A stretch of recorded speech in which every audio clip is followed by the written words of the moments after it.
My pranam to Param Dayal Sri Sri Thakur, my pranam to Pujaniya Jagat Janani Sri Sri Boroma, my pranam to Pujyapat Sri Sri Borda, my pranam to Acharya Dev Sri Sri Dada.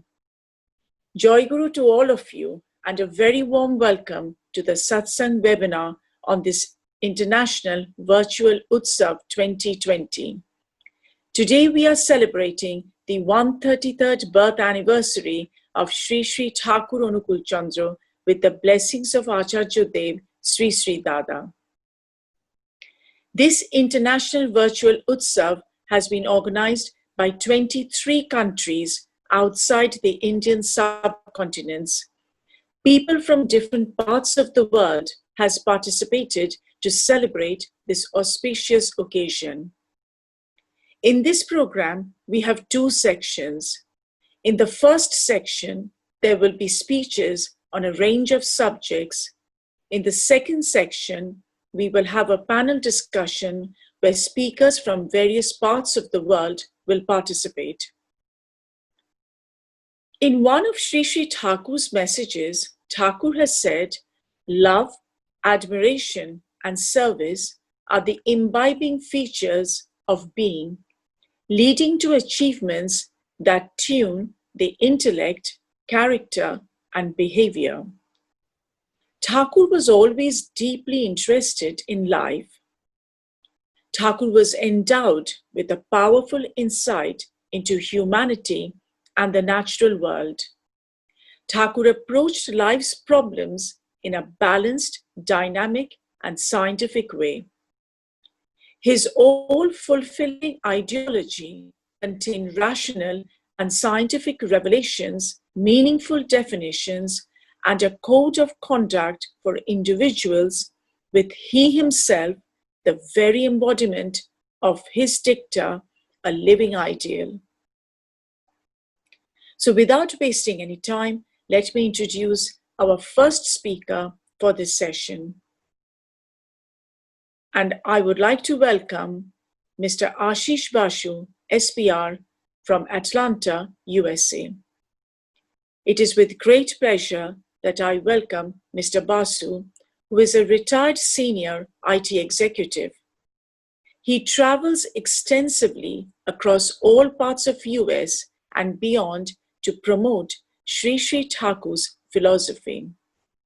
He obtained the holy name at the age of 11. Mr. Basu will be speaking on failure management. Good morning, good afternoon, and good evening, depending on wherever you are. As you know that we are celebrating this very holy 133rd birth anniversary of our Master Sri Sri Thakur Anukul Chandra. I am here to talk about management of failure, which actually sprouts from management of anger.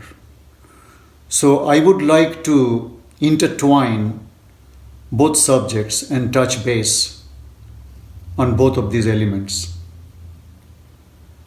This is a serious malady in our age.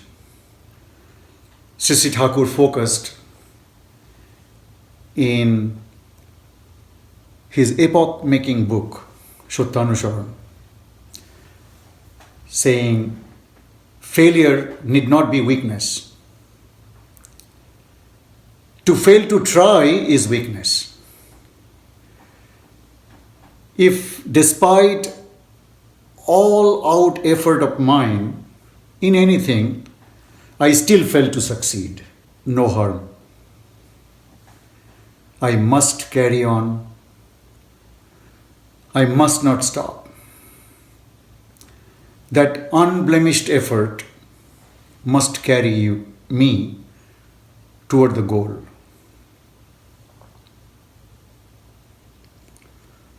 Once Jesus was in the midst of some devotees in a mountain near Nazareth. He answered to one of the queries of a devotee that what is the most important commandment in our life? Said he, love the Lord your God with all your heart and with all your soul and with all your mind and with all your strength. The second most important commandment he talked about, that I must love my neighbor as myself. One of the most favorite subjects Sri Sri Thakur had wanted to impress upon us was the value of human eugenics, a branch of science that deals with how to procreate compatible offsprings with a keen sense of determination, a practiced, avowed discipline, and a distinct purpose of life. Someone suggested, he was a very senior person in our ashram then time, he said he was afraid that human eugenics was a field that it one time offered much promise but has produced very little practically to the modern world. In other words, the subject fizzled in the dynamics of the modern complex world. Sri Sri Thakur retorted by saying, just face the fact, but analytically, synthetically, and sympathetically, with earnest inquisitiveness and wistful intellect, seek for the common factor and nurturing mechanism in each and every existence. Thus, while we are cultivating this common factor and nurturing the dynamic mechanism of each and every existence, Sri Sri Thakur wanted us to acquire and systematize a knowledge that includes all differences and similarities, actions and interactions. He said, surely you will distinguish through graduated perception the shining door where varieties and variations meet in the universal, all-wise entity. He continued to say, it is my faith that though we fell 1,000 times, yet when one favorable point that fulfills life's hankering to evolve is discovered, it allows thousands of individuals to gain. So, why you worry for matter of inability or unsuccess? Why not exercise and administer to gain that point even amidst the 1,000 failures that crowd around you?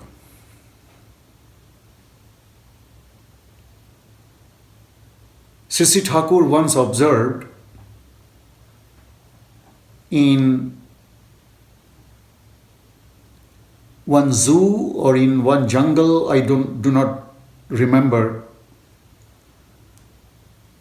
he saw a goat that was striving to arrive at some blossoming leaves in spring.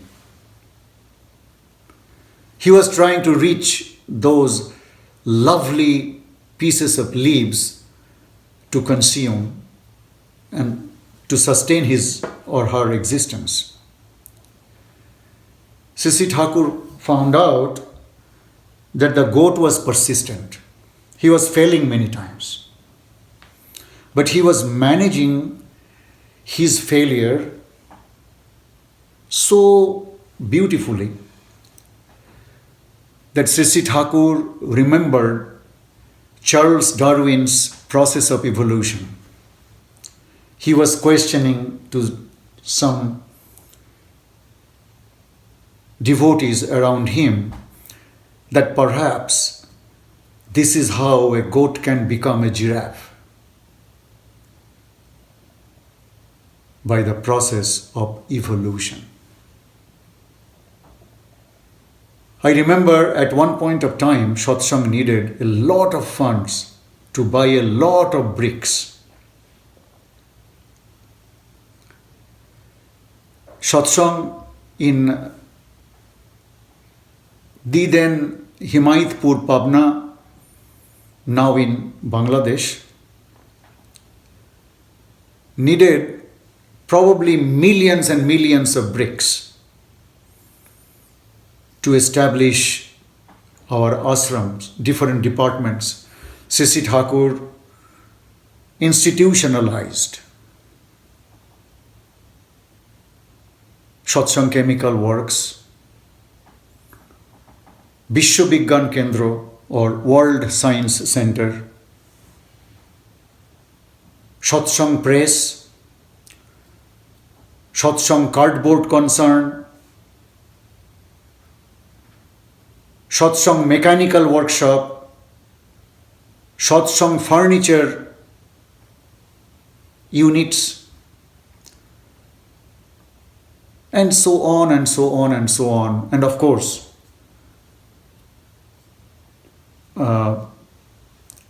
the Dutodipti Hospital, where today we have a hospital setting with most modern equipment, devices, and doctors flock together to serve the mankind, and it is indeed a charitable institution that Satsang does not charge anybody any money. But at that time, Sisi Thakur needed many bricks to buy, many bags of cement, many bags of sand, and things of that nature. And Sisi Thakur realized that Satsang could not procure that much fund that quickly for the purpose.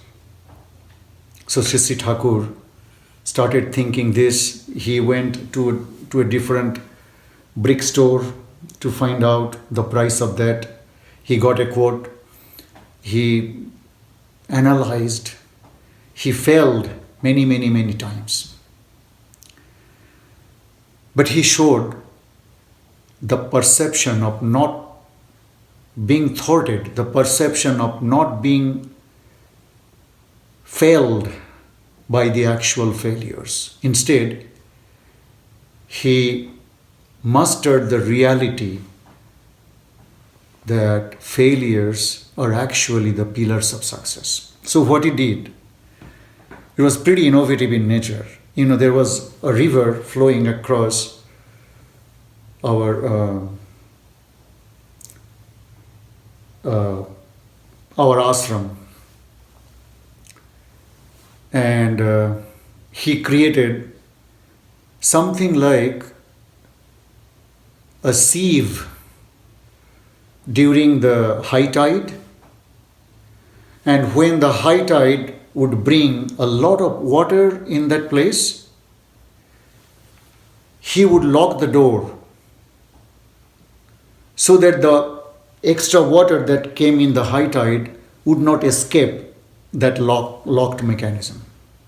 And in the process, in the silt, there is a lot of sandy, beautiful mass of earth that was used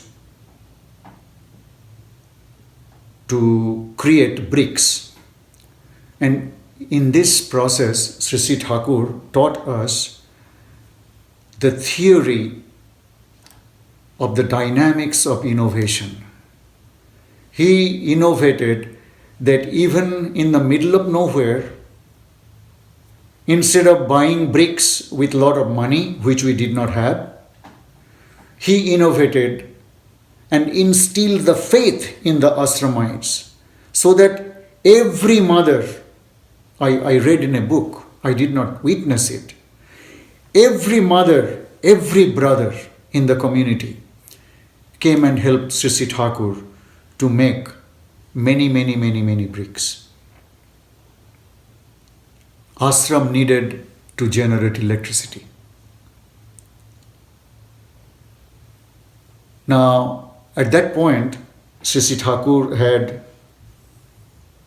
2 or 3 very eminent scientists. One was Sri Krishna Prasanna Bhattacharya, the other was Gopal Chandra Mukherjee.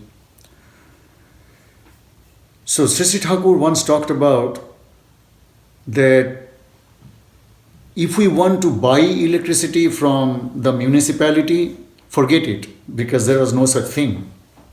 Although he used to keep in touch with what is going on in America, with what is going on in Europe, because of his American and European, mostly American devotees.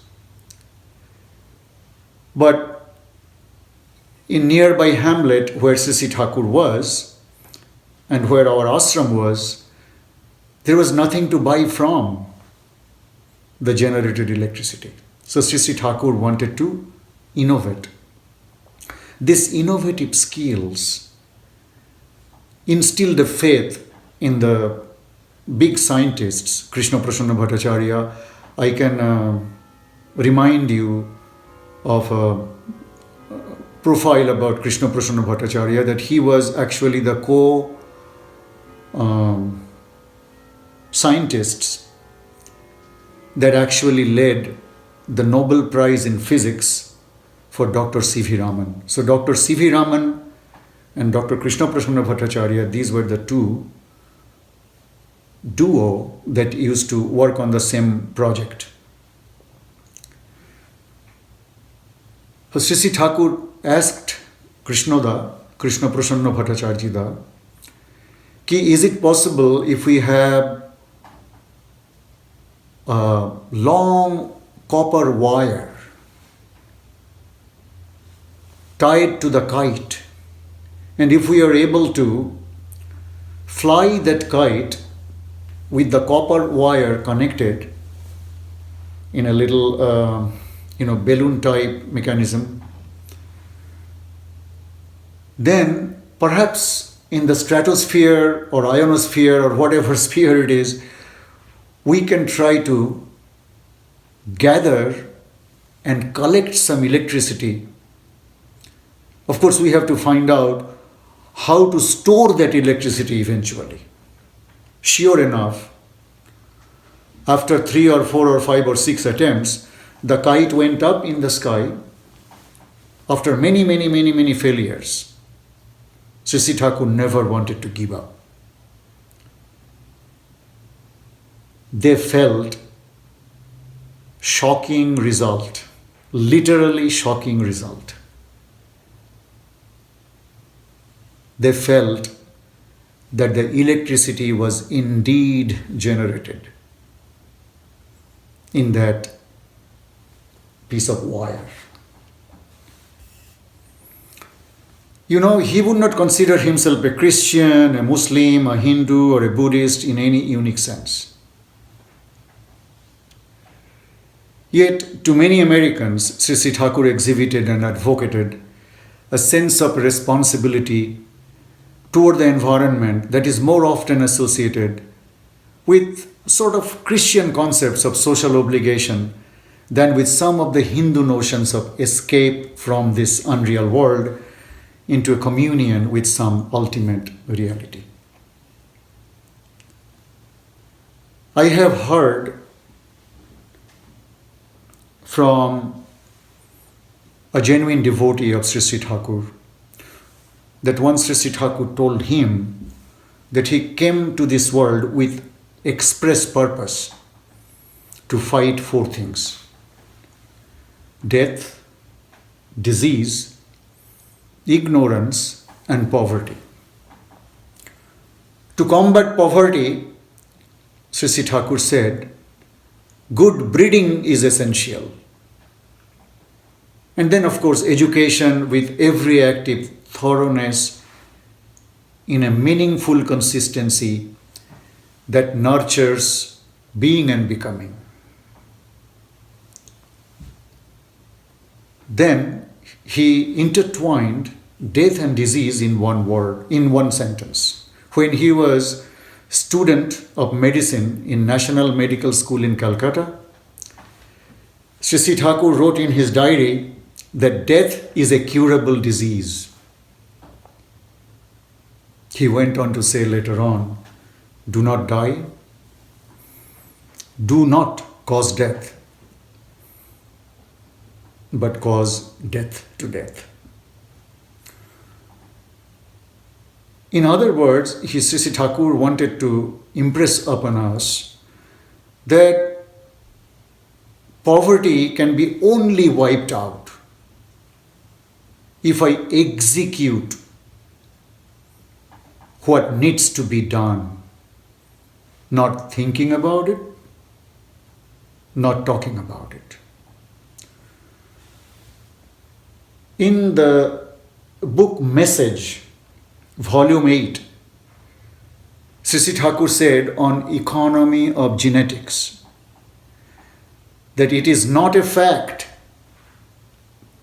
It is not a fact that material economy is the stay of life.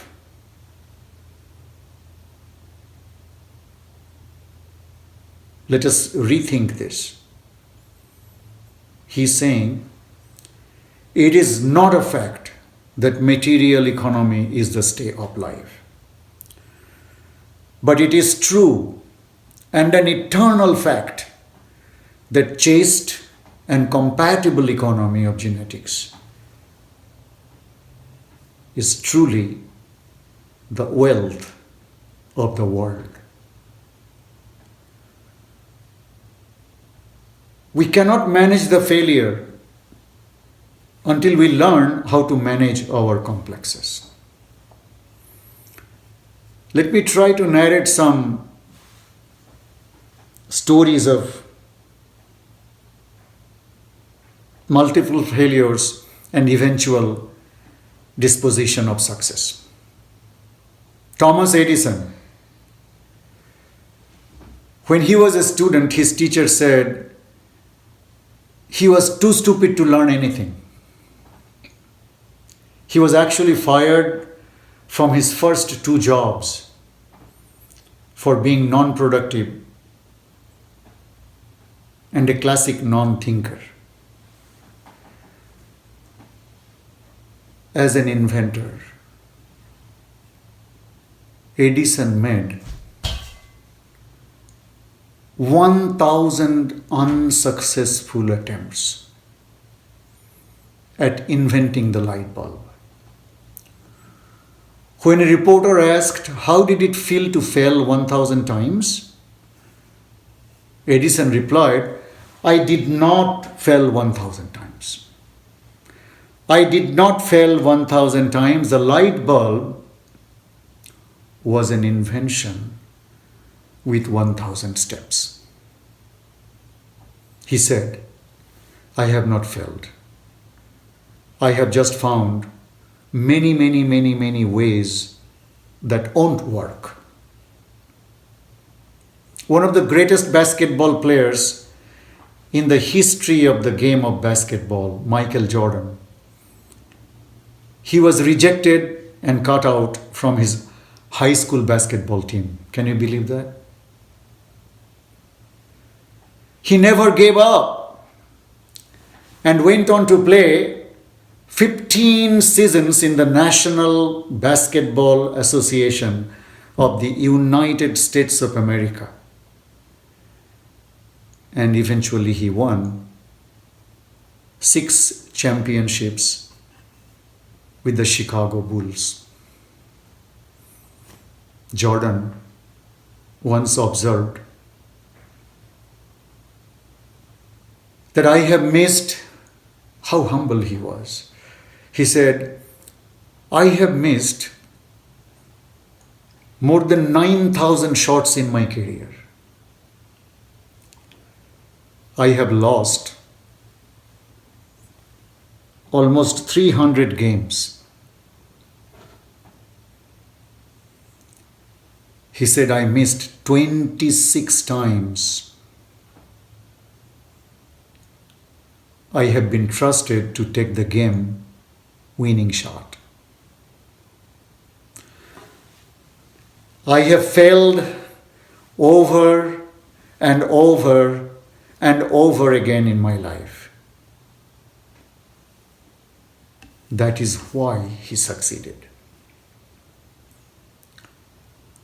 Walt Disney, the innovative businessman of the century, by promoting amenities and sports and some cultural traits of America into the most successful entertainment business in the planet ever created, Disneyland and Disney World. He was fired by a newspaper editor.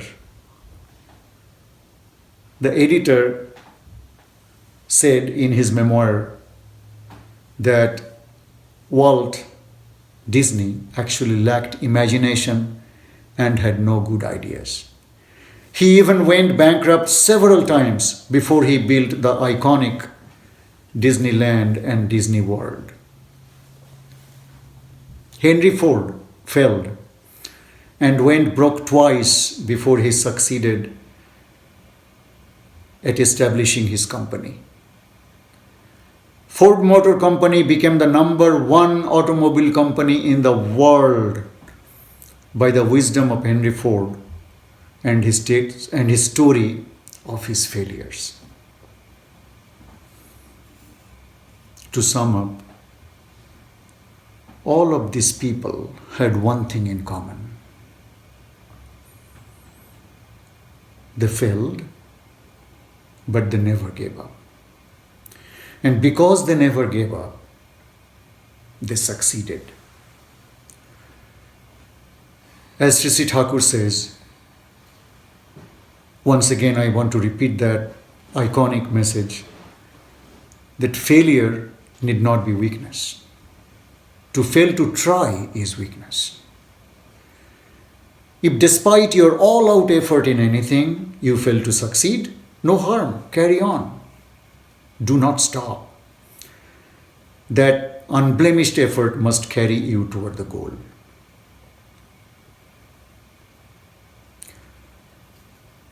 Once an American devotee asked Sri Thakur about the heavenly nirvana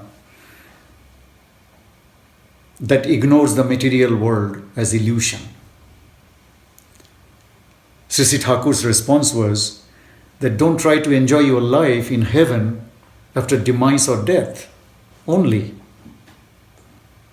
but in communion with your Lord.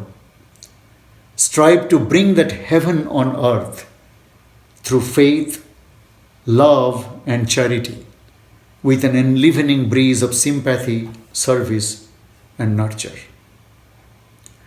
Anger management is actually a twin sister of failure management. To that point, Sri Thakur said, should you feel aversion or anger in doing any work, know for sure it is on the verge of failure. Obsessed ego brings forth addiction. Addiction breeds selfish interest. Selfish interest gives birth to passion. Passion is the source of anger, and anger begets violence. I think nobody is measurable by nature. That's what Sri Thakur proclaimed. If one wishes, he can drive it out. He asked us to pray to the Supreme Father. Thy will is good. I don't know what will make me good. Let thy will be fulfilled in me. And in fulfilling his will or desire, we attain the blissful confidence of achieving the ability to manage the failure and, more importantly, manage the anger. I think I have tried, but because of my lack of eloquence and lack of my wisdom, I could not bring out the meat of the subject, but I would say that let us not try to be gloomy. Let us not be sorrowful. Success must come, because the delirium of distress is not a sign of the skillful. If I am skillful, I need to know how to manage my failure, how to accept failure as part of my equation of the disposition of success process. Good night, good morning, or good evening, or good afternoon, wherever you are. It is seriously an extreme source of pleasure for me to touch base with you guys. I pray to the Holy Father to keep all of us healthy, wealthy, and purposeful, and become realistically attached to the source of love, to the source of being, to the source of all becoming, whether they're inert or whether they're alive. God bless. Jai Guru. Bye for now. Thank you, Ashista. It was a wonderful discussion. In Thakur's words, beware, watch thy system with nurturing eye. Be thou balanced with thy system, body and mind. Remember, the system is a magazine of energy. We will move to our next speaker, who is Mr. Ales Koletnik from Slovenia. Currently, he is studying biology in Austria. So please can I welcome Mr. Ales Koletnik to discuss on complexes, anger, and lust. I'm Ales Koletnik, yes. It's really nice to meet you all, and I think it will be nice to talk with you today. I will speak about two more themes. One is anger, and another one is lust. First, I will start with anger. What is anger, actually? It's one of the basic human emotions. It has always been present throughout our evolutionary development, and it prepares us to fight.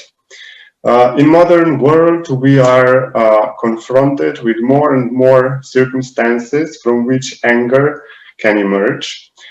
For example, communication with 1,000 people on social networks, dealing with complicated procedures on the way to achieve our goals, keeping up with our overfilled schedules, and reading alarming news with which we are bombed, especially in these strange corona times, I would say. In some cases, anger to some limited extent can be positive. It can give us the strength and courage to change ourselves. If we express our anger, we can change behavior of people around us. We can change the system, but we shouldn't cross the limit till which anger is good and beneficial. We should always control the anger. By being angry, we can spread a lot of bad energy to people surrounding us. Moreover, it also has a bad effect on us.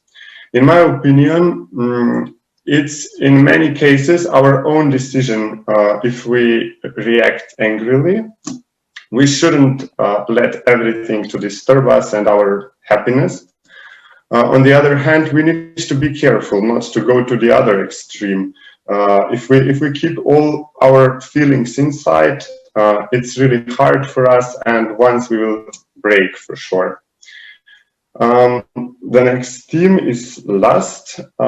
It's the hardest theme to talk about, and when I was assigned, and when it was assigned to me, I didn't have an idea what to tell about it. I'm sure everyone has much experience with lust, and we all handle it differently, of course. First, I found an interesting definition of lust. It tells that lust is a psychological force producing intense desire for an object or circumstance fulfilling the emotion while already having a significant other or amount of the desired object. So lust can take any form, such as the lust for sexuality, love, money, or power. For example, the lust for food is very different than the lust than the need for food. It's very different.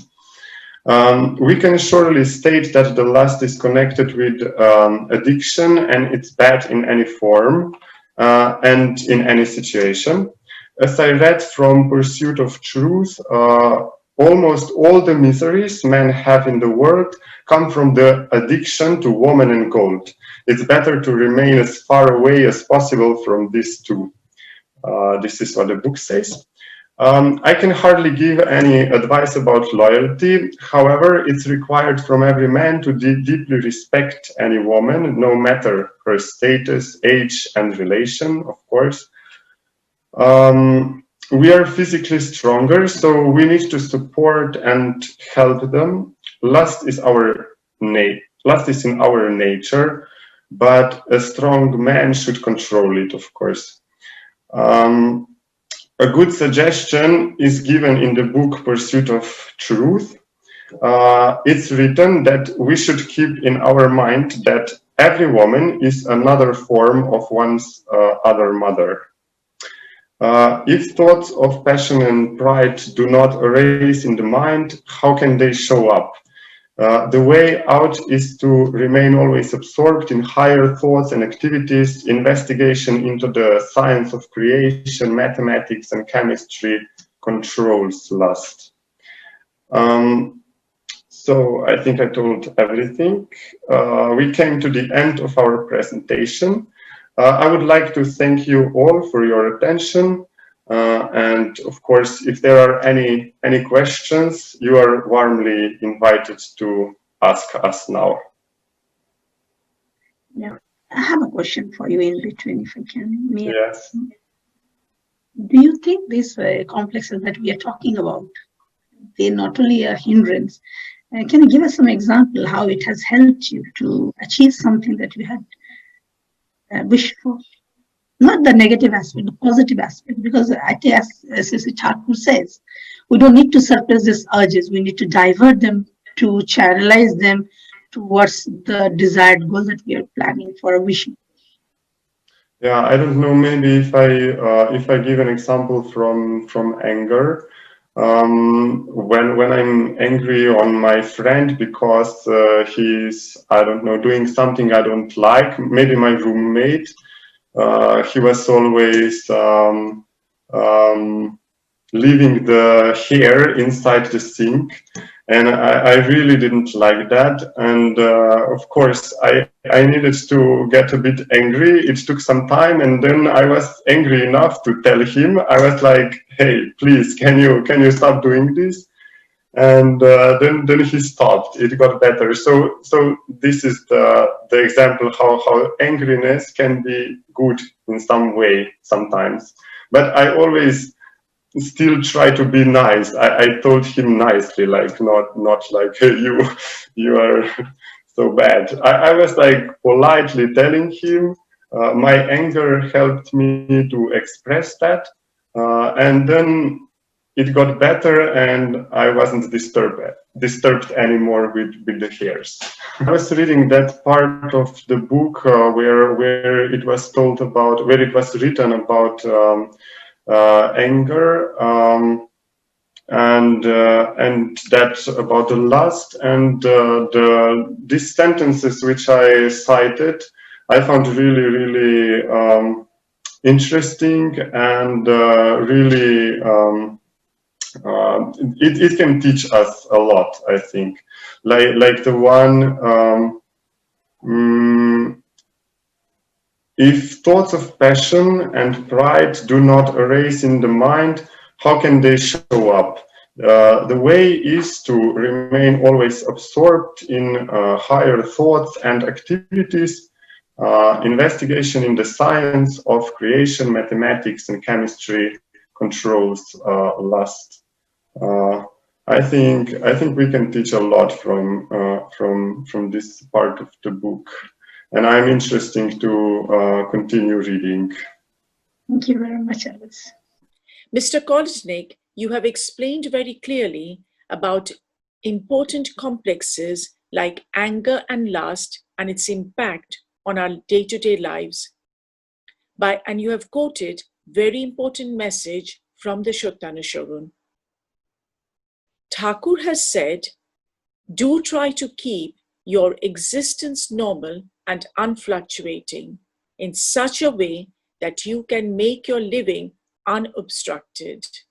I would now like to welcome our next speaker, who is Mr. R.J. Scouts from UK, and he will speak about education.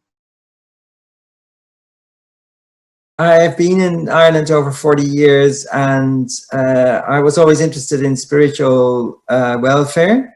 So I found a school of philosophy, which is a practical school of philosophy where I'm a member, a student, and that made me study Sanskrit, because we study Sanskrit in this school of philosophy. It's basically Advaita Vedanta that we study there. So the students are all adults, and they follow night courses there, and then they put it into practice during the day. And they wanted their children to have the same information and help in their lives. So that's why we started a day school for children. We use the same building where we have the philosophy groups in the evening. During the day, the children go there. So that building is never really without people. It's always busy. And so then, because we're following Advaita Vedanta and we're studying Sanskrit in our school, we need to know Sanskrit, and we felt the children, it is really important that the children learn Sanskrit. So there are 6 other schools in the world in the same positions as we are, and we are all doing Sanskrit as part of our curriculum. I had a look at your website, and this struck me very forcibly. When the ego dissolves, then and there the soul becomes to possess our full qualities, the absolute. That really rings. I'm behind all that. I fully connect with that. It's so true. So when the ego dissolves, you really feel the power of the absolute within. So that's the beautiful sentence from your website, and I thought it was beautiful. There is a verse in Sanskrit, it starts with Ladayet, and then Tadayet, and then Mitram. So it's basically saying that up to the age of 5, treat a child with love and play. From 5 to 10, give them discipline. And from 10 to 16, give them a reason. So they will now no longer just accept what you say from 10 to 16. I think it's a bit earlier than 12, actually. It says in the scriptures 10 to 16. And then so you give them, they will ask you reasons, and they won't do things just anymore. They won't accept your authority anymore unless you give them a reason. So unless you explain to them, no, you know, there's a reason why you have to wear your uniform, or why you, it doesn't matter what it is, why you have to listen to your teacher, or why you should help in cleaning the dishes, or whatever it is. If they don't understand the reason, they will rebel.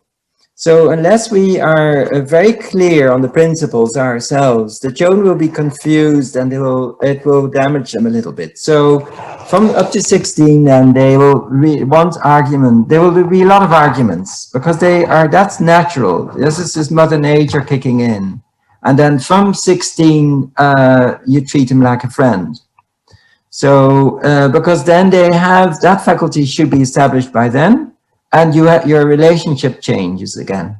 So at 16, you then treat them in a different way. They still are a guest in your house, and you still have to tell them, look, you know, in my house, these are the rules. But at the same time, you do it differently. So there are these, according to the verse in the Sanskrit, I think it's from the Purana. So it basically says, from 0 to 5, treat them with love and play.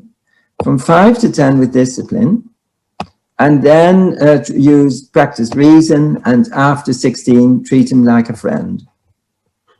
So that's as educators, exactly the same as parents. There's no difference between a parent and an educator, really, because the parent is the first educator. And then the teachers are only second to that. Yeah. We are blessed as teachers to be in the company of children, because the purity, the emotional, they're so emotionally so intact, and it only gets worse when they're getting older, unfortunately. So we're very blessed to be in the company of small children. I think the younger the better, even, because they are just very, very pure, and everything is very clear still. And then so we learn a lot, actually, just from being in their company. And also, let's say, if I was not teaching, I might think, oh, I have really done something. But children humble me. Any arrogance that will be in me will be shown up by children. So it's a blessing. I'm grateful for being just a teacher, because I can be in the company of the best company. You're talking about satsanga. Satsang. This is what I call satsang, being with children. Thank you, Mr. Scouts. You have connected Sri Sri Thakur's message from Satyanusaran very well with your area of interest, which is Advaita Vedanta. And thank you very much.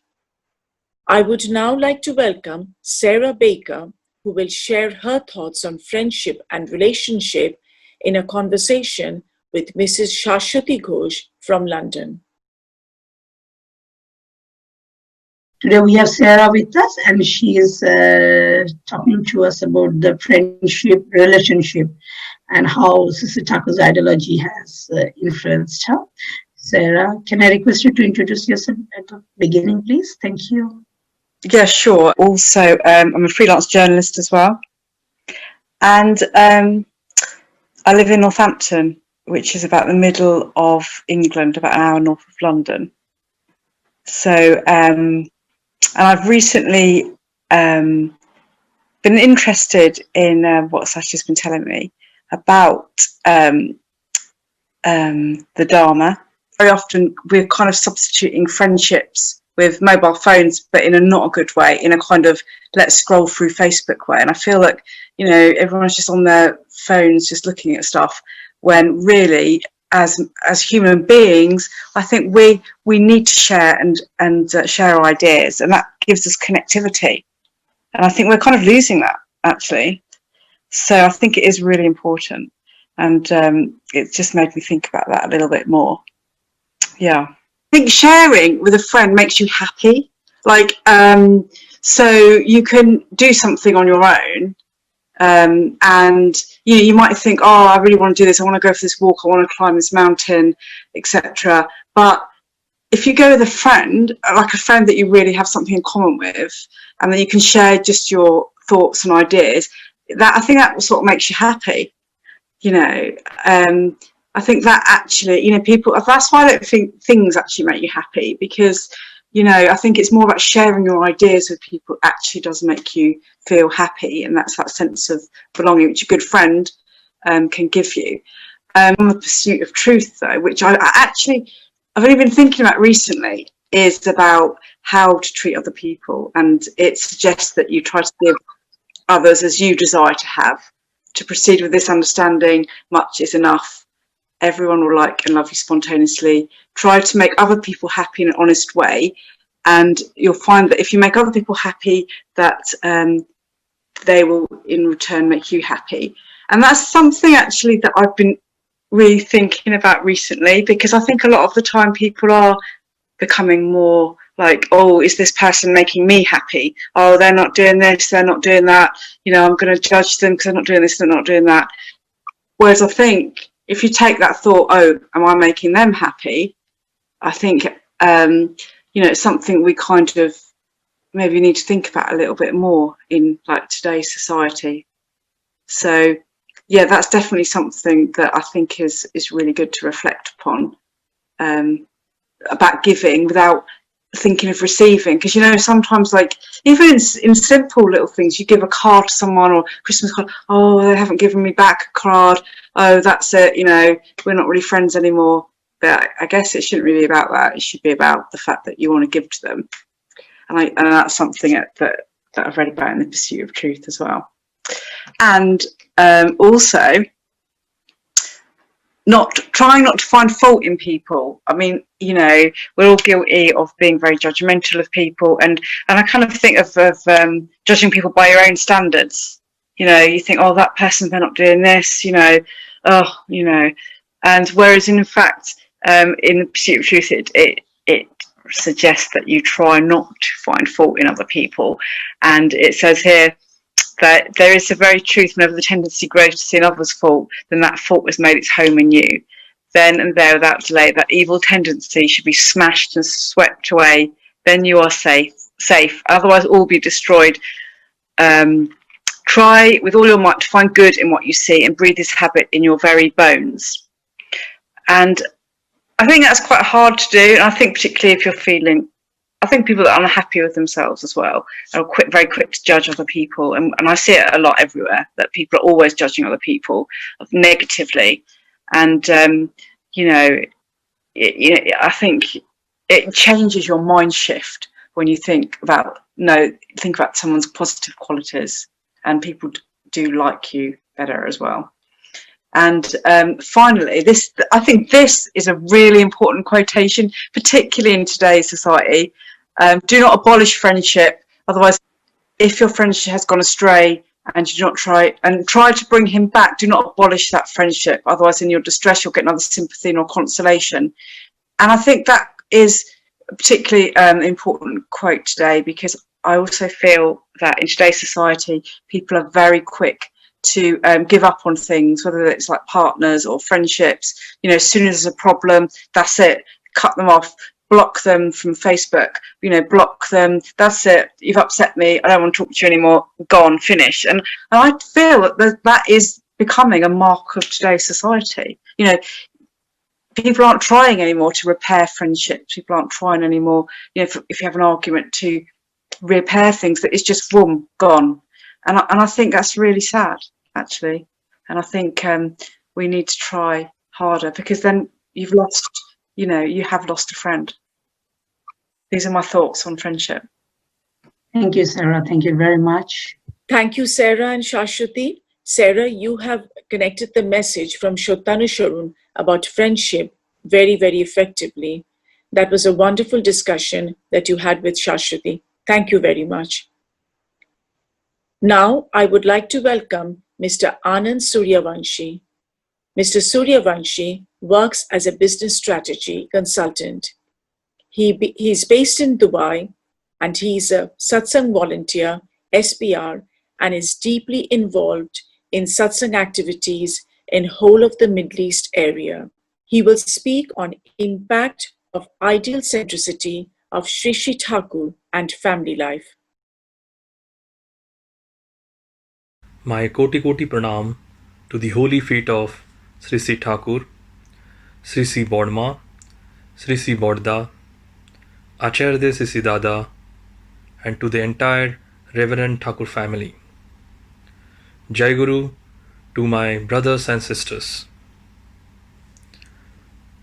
As human being, we don't have control over our birth and our choice of parents.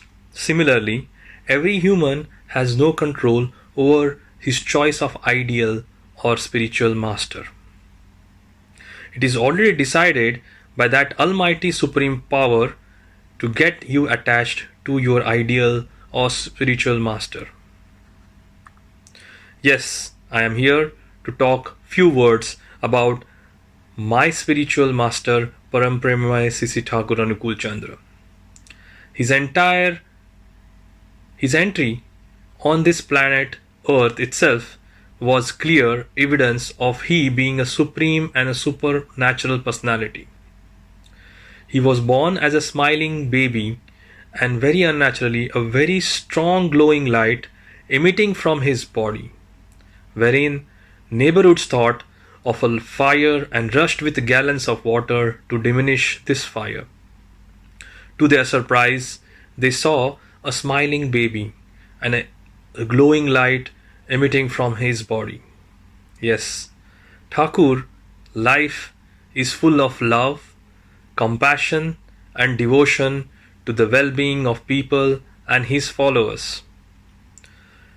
There are various aspects and topics that can be discussed, but I would touch upon the family and the family members bonding within each other when you are attached with Thakur. We need not go anywhere to search a good example of family bonding, but current Thakur family and the members itself is an existing good example of a perfect family and a family members bonding with love, compassion, devotion, discipline, and a high respect within family members. Current world is surrounded with all negative news, jealousy, conspiracy, enmity, and unfaithfulness. In this scenario, if one is attached with an ideal who keeps you focused on the positive side with optimism, trust, love, and caring approach towards life, this is only our Parampremamay Sisi Thakur. I am staying in Dubai since 2004, and I meet various nationalities all across the world. Americans, Europeans, local UAE nationals, Syrians, Egyptians, Lebanese, Sudanese, as well as Kenyans and other people. I realized one thing, that all different sects of society and nationalities, family bonding and culture is almost the same. The core of all people is a loving bond with family members and the sacrifices for their family members. All people from different beliefs and religion talks and walks the same. But one very important aspect of people who have these values in when they are attached to certain idealistic people or a spiritual master. I would like to share a few incidents in my life when I had a choice to stay in Devgar. During 1990s, Sisi Thakur Bodda used to pray in his own house in Soroshi Bhavan. Their whole Thakur family members, right from Acharya Sisi Dada, Mezda, Shezda, Suntida, Muntida, and the current fourth generation, Reverend Babaida, Shipaida, Binkida, Shuvoda, Tinkuda, Tupai Babu, Bintu Babu used to gather at Sisi Bodda's room and used to do evening prayer together. This was my unforgettable moment wherein real family bond with a discipline was evidently seen and experienced by all of us in Devgar. The path to follow with these idealistic values is not easy and has so much of hurdles and hardship. It is ultimately the strong belief system which ultimately makes a person strong and happy. He is surrounded by well-wishers and protected well. So, my urge to all listeners that to come to the holy feet of this strong ideal who is a fulfiller of life and makes one's life blissful. Jai Guru, Vande Purushottamam. Thank you, Mr. Suryavanshi. You spoke beautifully on the impact of ideal centricity and how important it is to have an ideal inner life. Sri Sri Thakur has said, love God and act accordingly with every blessed step and achieve success with all your environment. Our next speaker is Martha Pazkowska from Poland. Martha will be speaking on ideal in family. She's had a discussion with Miss Queen Saikia from Leeds in UK. Martha promotes awareness about dyslexia, family values, and mental health. Thank you for inviting me first. It's just a pleasure just to join you. Well, I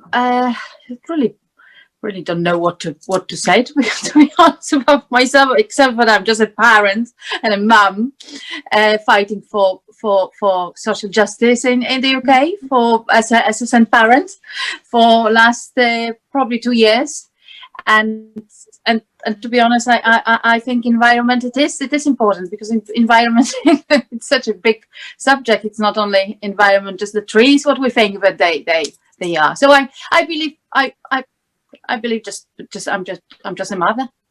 If it makes sense. I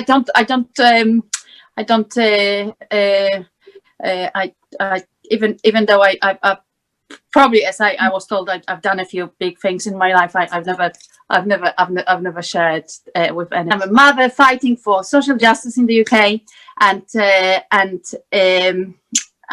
with some background in teaching finance, big events in Poland for Department of Education, for local councils. And just at the moment, I'm just doing something as much as I can to raise awareness about disabilities, especially invisible disabilities. So and it's such an important subject for us, because we can't see them. So the environment is so important, because in a right environment, disabled people can thrive and achieve the highest level of and they can't achieve anything in a right environment. So we can, from my point of view, when we talk about when anybody can ask me about environment, it's not only about the trees. For me, it's not. So if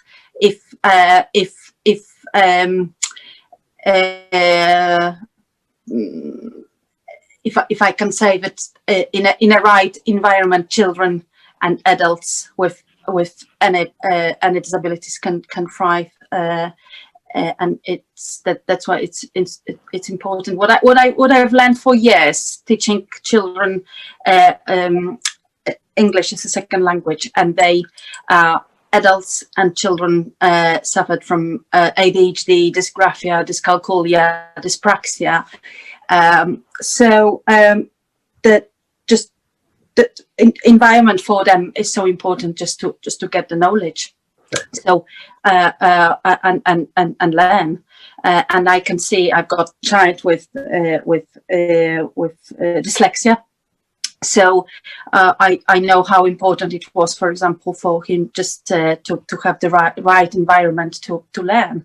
So I personally think that we underestimate the word environment and the meaning of it and how important it is for all of us.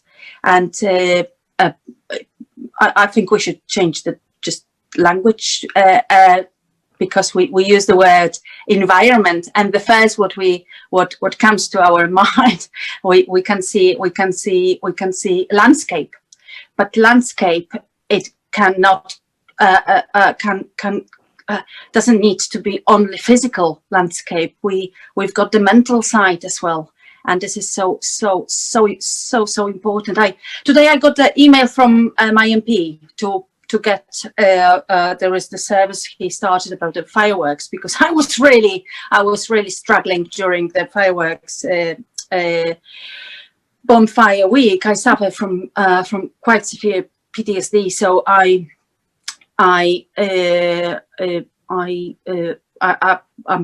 any kind of sound, seven sound has really a big impact on my day, on my next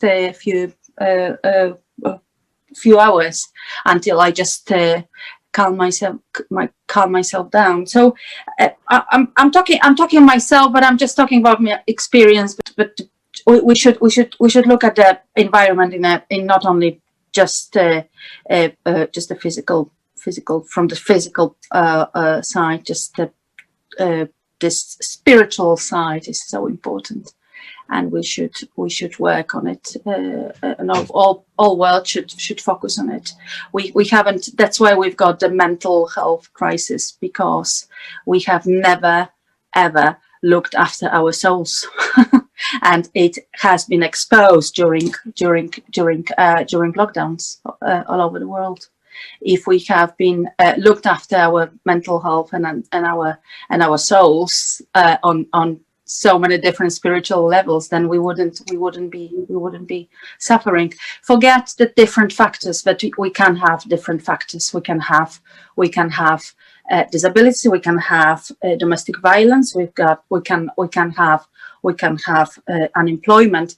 But if our spiritual side was ready before the crisis, then we would take the lockdown much better. This is my point of view. I think that's why. But the environment, there are not only the trees, and environment is so important to look from different angles at this area and this subject. So this is my point of view. Thank you. Thank you, Martha. You have explained very well on why we need an ideal in our life. In the book Companion on the Way, which in Bengali we call Chola Shati, Thakur has mentioned, if we have an ideal, then the urge which has made you dedicated to the interest of the ideal will shape you in that way. Our next speaker is Nadia Zepeda from Mexico, and she will be speaking on Dharma. Hi, my name is Nadia Zepeda. I am from Guadalajara, Mexico. It's important for me to be focused in what I'm doing. I just recently got married.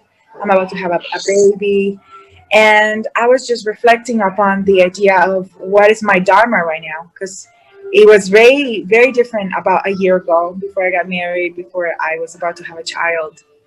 And for me, being within my Dharma or following it is especially staying focused in what I believe is important for me to carry on a healthy family lifestyle. And that means like balancing work with devotional service in the morning, or remembering God every time that I wake up. And just by adding that like divine element every day in very simple things, like waking up and saying the Maha Mantra, or like offering my food, or every time that I serve a client, I think how I am serving God in the same way. And that just has created a lot of abundance for my family, for my business, just remembering that everything belongs to the creator and I'm just a small piece of part of him. And as long as I do things with love, with devotion, with dedication, I will feel happy and fulfilled as well. What is your view or the perception of Dharma before you had this kind of new vision? What you used to think before? What is Dharma now? What you think is Dharma actually? I will tell you, for me it's easier. For me, it's easier to describe what is not. I believe that in my current position, sometimes I can get distracted in life, like by the material world, right? So for me, it's like shopping. Sometimes I have this like tendency of like, oh, I need to shop to have like the ideal household, or I need to, shop so I can look a certain way.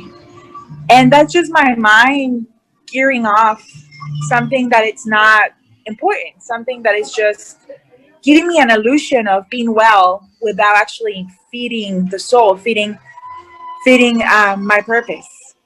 But when I actually take the time to focus inside and to really look from a very compassionate standpoint, not of like, oh, I should be doing this, I should have an expectation of me doing that, but like, okay, Nadia, what's going on? Like, why do you feel distracted? Why do you think these things are important? And when I go into this compassionate place and when I meet myself where I'm at, I can really serve from a more authentic place. And when I'm serving from a place of authenticity, I feel like I'm following my Dharma. About 3.5 years ago, I was in a very different consciousness and I was living a very different lifestyle. I was 19 and I was dating this guy who was like, in the exterior had everything, he was a trader, he had a BMW, he looked successful, he looked like he had it all. And I was attracted to that. And just like we were reading, where our energy goes, that's the quality we attain, where we become, right? You remember, I grew up Catholic. I grew up very devoted Catholic. And I remember going to church every Sunday and praying to God, like, please get me out of this situation. I feel very unhappy. I feel like, I'm living in misery. But I never did anything different. I just kept on going with my same habits, seeing the same people, serving the same men, And until one time, God was merciful enough to put me in a situation where I was in an accident, and that relationship wasn't interested in keeping me if I was injured or like not in a well mental health. So I broke up with that relationship and I became a seeker. And upon doing that, God put me in a situation where I started going to meditation group. We all have duties in life, as mothers, as teachers, as the president, and does not matter what the title is really the intention, the consciousness, the stream offs of that. Just to think about it, it's just like my heart and my mind just fills with gratefulness. When I feel gratefulness, I know that I'm in the right path. It's just like a regular. I feel like that's that's the intuition of a human being. When I feel grateful and when I feel like, that state of like, man, I got it, man, like I'm doing this with love, it's just when I know, I'm in the right path. And again, I was lucky enough to know Dharma because I was very adharmic, I was living an adharmic life.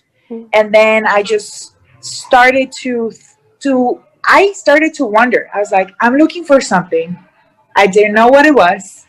I definitely wasn't looking for God because I grew up knowing God. I believe living in the mode of goodness is living in the mode of Dharma. Because when you're doing, the right thing at the right time, and you're not vacillating between Tamagun, which is like, I feel fearful, of doing what I'm supposed to do. Or in the mode of Rajagun, I'm just doing without really thinking what I'm doing, but just make myself an illusion that I'm doing a lot by doing. I'm a woman who likes leadership. I'm a business owner. I do all the administration thing with the vegan restaurant that we own. And he's definitely a front. So sometimes for me, like, it's important to remember, I really get to listen to him and trust him. So for me, that's an exercise, Instead of wanting to control, I learn how to trust him in his choices and go from there. So for me, it's not just ritual. For me, it's not just like waking up and, doing 2-hour meditation and puja, which definitely is very beautiful and supports me in my path. But for me, it's associating with the right people, with the people who are also focused in Dharma. And even people who don't follow, who don't even know, that they're following Dharma. So many people, especially because I live in Mexico, not everybody has that Vedic teachings, but definitely you see them shining through them because, it's truth. So there's truth through many countries and languages. And I try to relate with them as much as I can. And then number 2 is looking at Dharma through my relationships, especially my most challenging one, which is the relationship that I have with my husband. And lastly is the relationship that I have with myself. Just learning is just, for me, has been so liberating, especially growing up in a household and in a school of life where people value perfection and people valued A's and, B's were not good enough. And just like changing that mindset was hard for me. Changing that mindset to fit a spiritual lifestyle was definitely like on 380 degrees. So thank you for sharing that. Thank you, Nadia. You have shared very well the different elements of Dharma. You spoke very beautifully. Thank you once again. So regarding Dharma, Sri Sri Thakur has said, the object of Dharma is to attain truth in all its purification and to enlighten existence. Our next speaker is Mr. Amit Ghosh from London. He is a senior executive in energy and chemical sector.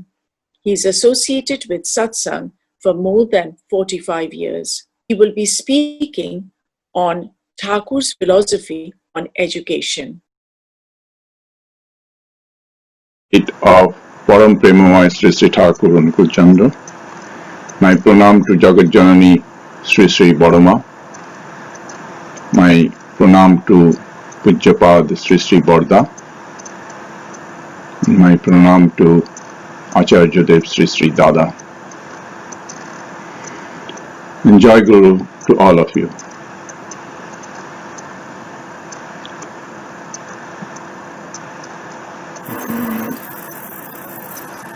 Think, what does education mean, or what is the purpose of education?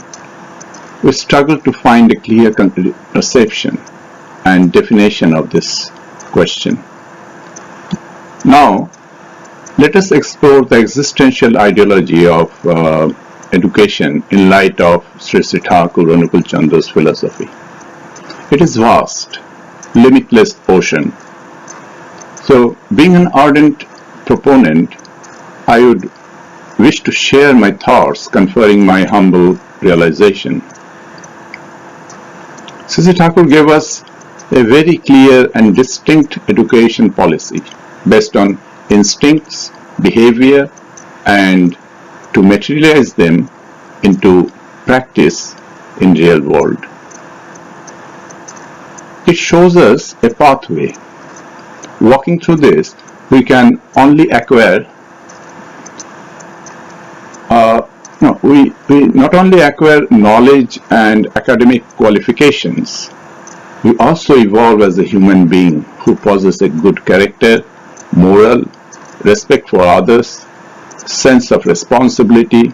In addition, he can present himself as a self-governing citizen with a vision of work for society, nation, and environment. Sri Thakur says, systematic organization, instincts, and habits through active manipulation of behavior is education. Where education does not collaborate with the character and conduct, it is merely an induction of knowledge. So,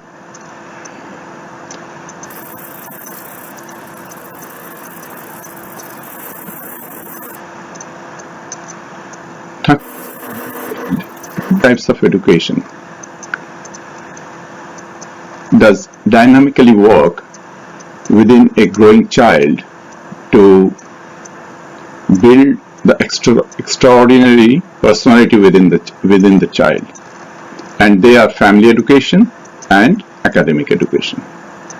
He has emphasized on family education more because a child learns most of his human values while growing with mother, father, and other family members within a spiritual environment. When parents are enjoying an ideal-centric life from the very beginning of the child's life, keeping living idol as pivot of their life, then dharma, culture, child's inherent instincts and characteristics constitute the spine of life and growth within the child.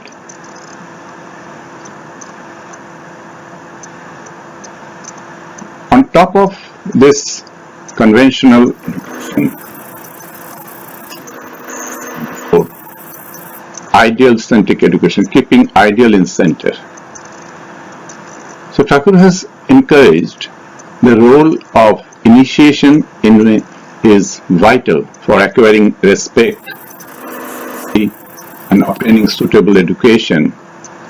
Attachment to the living idol is primary essentiality for being an ideal-centric person. Education dwells when body and mind assimilate together with an active, enthusiastic service and altruism towards living ideal. That eagerness, desperation to serve, and that love to make someone happy brings in life in education.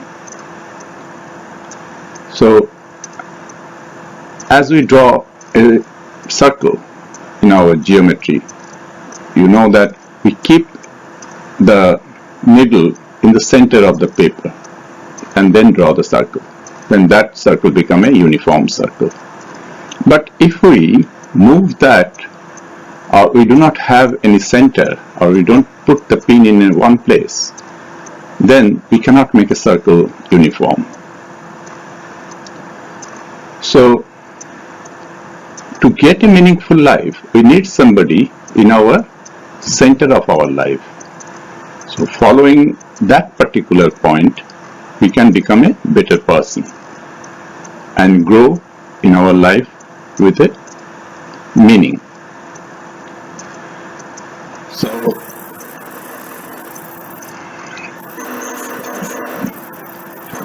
handwritten book,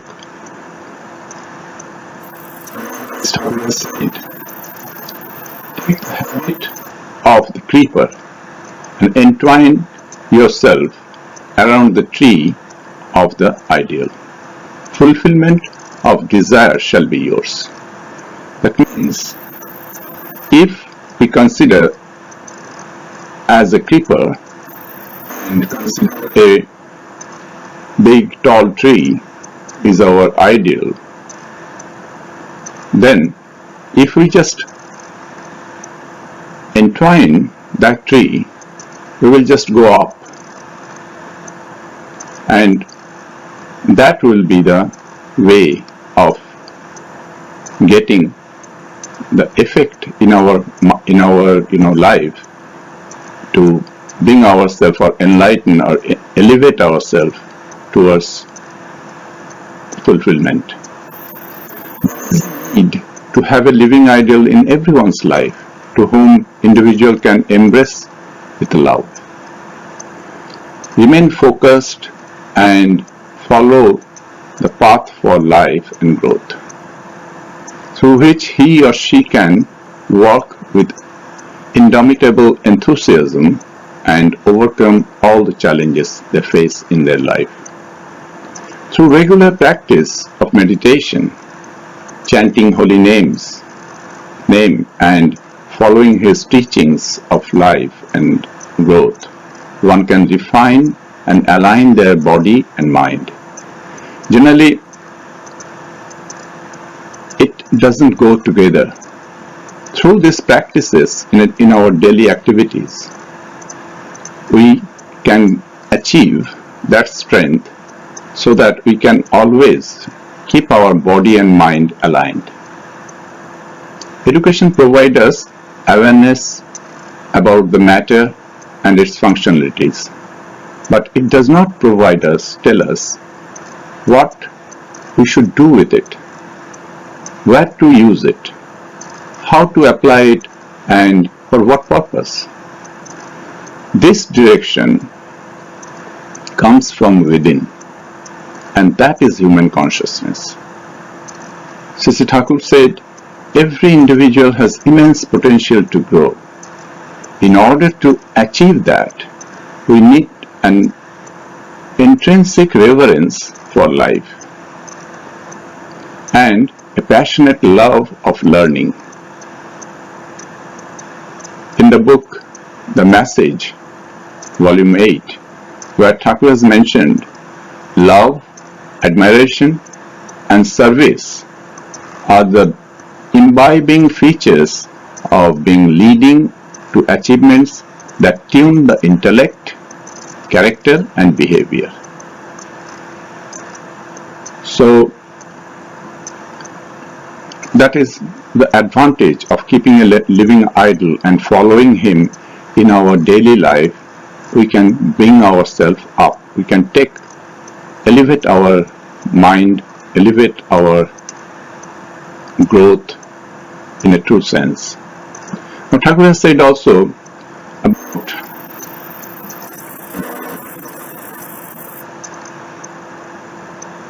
innate traits of a child should be identified and nurtured in proper way, so that his own instincts should be vitalized and evolved, so that he can be more enthusiastic to utilize it and become a better person, because that is his point of interest. That is, with that instinct he has born. So Sri Thakur has laid a greater emphasis on the free blossoming of the budding minds. He said, to recognize innate trait of children, one needs to consider heredity and then remain observant. Are seeing different activities and how they are responding to their peers,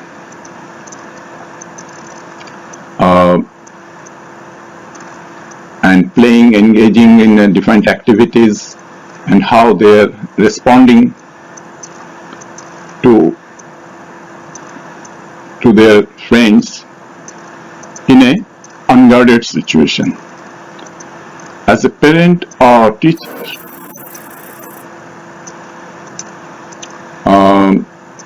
it is important to identify the child's enthusiasm in any particular activity.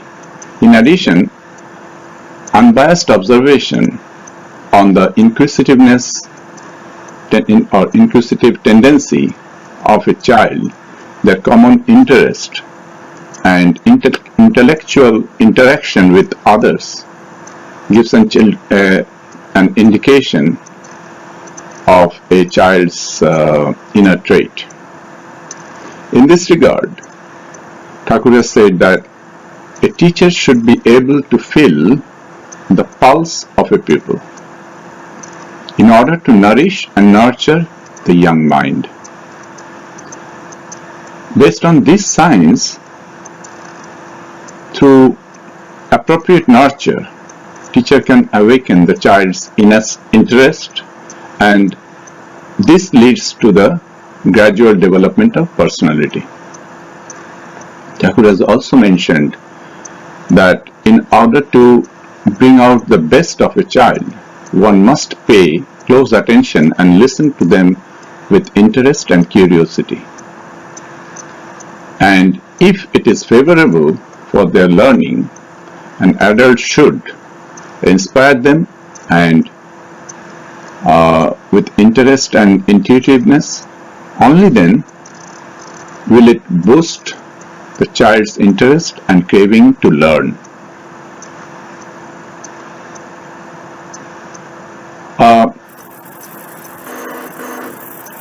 Improve the attributes, knowledge, and character building. As said, he has given us a kind of education we want towards infinite development. He tells us that a man can have an integrated and evolved personality when he can achieve coordination between his thoughts, speech, and action. And Thakur has said, education should be such where the characteristic faculties that are latent within any individual are developed thereby, so thereby leading to the expansion of mind. In this regard, Thakur has reminded us, through healthy mental condition and love, man develops knowledge and wisdom, and that enables any people to see good in everything. Proper education removes frustration, anxiety, and impatience, and provide a clarity of thoughts through which individual can get some mental strength and recognize own capabilities like strength and weaknesses, and decide how they can interact in any particular situation in their life. Now, this character building involves quite complicated event in anybody's personal life. How to control our, the complexes like this: anger, greed, all this sort of thing, jealousy, hypocritic activities. So this type of thing, generally, it is difficult to identify or control. So that's why all these things which we don't know, when we don't know something, that creates that environment, because there is something lacking, there is some missing clarity. That's why we get anger, we get greed. So for that, Thakur has said, ignorance creates anxiety for man, and wisdom gives man peace. Ignorance is the cause of grief, and knowledge is bliss. So we, as a human being, we need to remove our ignorance and bring in clarity in our life. Then we can remove all this anxiety and all these stresses from our life. And wisdom, that's why when we get that wisdom, ignorance is removed. We get peace because we can understand any situation and we can handle that situation comfortably. Now, Thakur said, to get whatever it might be, one must learn how to get it and do that exactly. Know it for sure. Getting. Don't get having without doing it in a way you can have it. So that means we need to put our effort properly.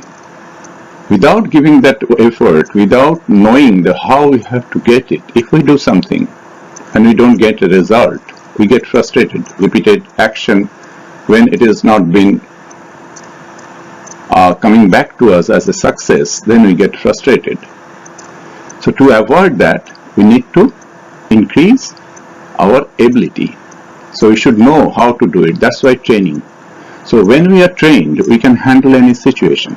So that's why all these practices, daily practices, what we do after initiation, that develops a person's ability to understand. And that, as I said before, that mind and body alignment, these things works. And when it works, then we know how to do it. And when we do it accordingly, just like the way it has to be done, we get success. Frustration does not come to us our life. So with this, I would like to conclude my pranam to Sisi Thakur. Now I wish all of you remain healthy, safe, and I would like to pray to Sisi Thakur that everybody remain very well in their life. Jai Guru. Vande Purushottamam. Thank you, Mr. Ghosh, for sharing Thakur's philosophy on education. So, according to Thakur, degree is not the measure of learning. Education is based on instincts and behavior. In the message, Volume 8, Thakur says that education evolves into character with active skill, and that is the real education. My hearty Joy Guru to all, and a very warm welcome to this virtual panel discussion. This will be the final part of the web conference. In this session, we will be discussing messages from the holy book Satyanusaran, which is the only handwritten book by Sri Sri Thakur Onukul Chandra. This book was written in 1910 when Thakur was only 22 years old at the request of one of his devotees who was moving away to his new workplace. In one spontaneous outpouring in the course of one night, Thakur wrote down messages to guide him and keep him ever inspired with divine thoughts. Satyanusaran is a rich source of the celestial messages unfolding everlasting guidance on life and light. Before we start the discussion, let us see the meaning of the word Satyanusaran. The word Sat means truth and Anusaran means to follow. So in English, Satyanusaran means the pursuit of truth. In this session, we will be discussing some messages from this holy book. After the discussion of each message, we will summarize the key thought behind it. Now, let us start the discussion. The first message is, let your goodness roll out in deeds, but see that it does not come out in words. Our first speaker is Mr. Arthur Tan, who is the Vice President of Citibank in Singapore. Jagru, ladies and gentlemen, morning, afternoon and evening everyone. My name is Arthur Tan. I'm from Singapore and currently working in a multinational financial institute. It is a great honor to be invited to this international virtual Utsav panel to present this speech, and I would like to thank Bijan for the invitation to this event. I guess most of us have read Sri Sri Thakur Anuku Chandra handwritten book Satyanusaran, The Pursuit of Truth, and the message I'm going to speak about is very interesting. The message is, let your goodness roll out in deeds, but see that it does not come out in words. There are two parts in this message. First part mentioned, let your goodness roll out in deed. That means that I need to be sincere in everything that I do. To put it in another way, effective effort are needed to accomplish in what I do, so that it improves my work quality and enhance my overall outcome. I will become more productive. In the second part it says, but see that it does not come out in words. It means I should not try to drum my own beats, or in other words, with no empty promise to myself or others. So I think it is better to do the right thing at the right time to achieve the most appropriate outcome, instead of just talking or thinking about the intention. It is quite often noticed that there are people in all segments of the society in our surrounding that love to talk a lot about big promise rather than doing the actual work. But eventually they become exposed and become visible to everyone in his or her connection. So ultimately that person loses the credibility by giving empty promise. In many situations, we find many people talk too much rather than doing the actual work for the community or neighborhood. But this sentence in this message can be applicable in our corporate work as well as in our personal life too. Like corporate life, in our personal life, we find that many of our friends, colleagues, or relatives promise a lot of things, but when help is needed, only few came to help in real sense. That is why in English there is a proverb, a friend in need is indeed. I think most of us here will agree that both the sentences in this message are always true. But when it is necessary to act on it, sometimes we indulge in talking more rather than believing in an outcome by our hard work. But if we can do the reverse, believing in achieving outcome by utilizing the skill, then definitely no one will be able to take away real success from us. If we attach ourselves with the superior thinking, then this journey of life will become smoother. Okay, that's all I want to share today. Jagru, and thanks for listening to me. Thank you, Mr. Tan, for your insightful explanation. I will move on to the next speaker, who is Mr. Naveen Mandal, an institutional banker in London, to share his thoughts on the same message. Jagru all, please accept my humble obeisance, and I pray to the lotus feet of Sri Sri Anukul Thakurji for the well-being of everyone. On the occasion of Holy 133rd birthday anniversary of Sri Sri Anukul Thakurji, I have been given a golden opportunity to express my reflection by following the principles and teachings of Sri Sri Anukul Thakurji. Today, I'll be reading a Bani which has been picked up from Holy Book Satyanusaran, and the Bani says, let your goodness roll out in deeds, but see that it does not come out in words. My understanding from this Bani is that Thakurji has stressed on two elements here, action and words, and he has instructed us that we should put weight or focus more on our act of goodness rather than talking about it.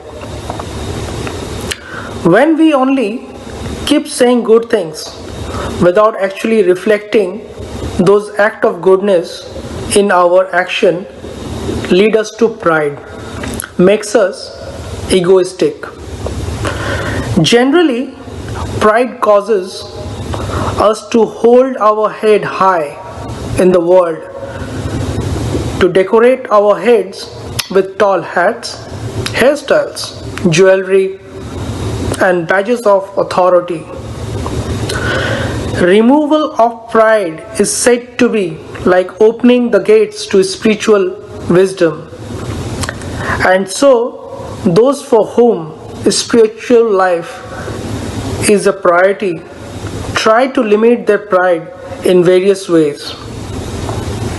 In this materialistic world, none of us would choose to become a servant. We would much rather be a master. Besides, in our modern world, we pride ourselves that the word servant has disappeared from our vocabulary, and that one person does not have to serve another as in years gone by. Yet, we are all still servants in one way or another. Therefore, we should focus on serving our fellow man, society, selflessly. As such acts, we take and make Thakurji the direct object of our service, which implies service to our love Lord. This will be satisfying to the heart and will never be disappointing. Thakurji will reciprocate with all our attempts to serve him, and his response will be felt in the heart as a distinct sublime pleasure. And with that, I would like to conclude by saying that Thakurji has asked us to focus only on our act of goodness, because by doing so, it will elevate our spiritual life.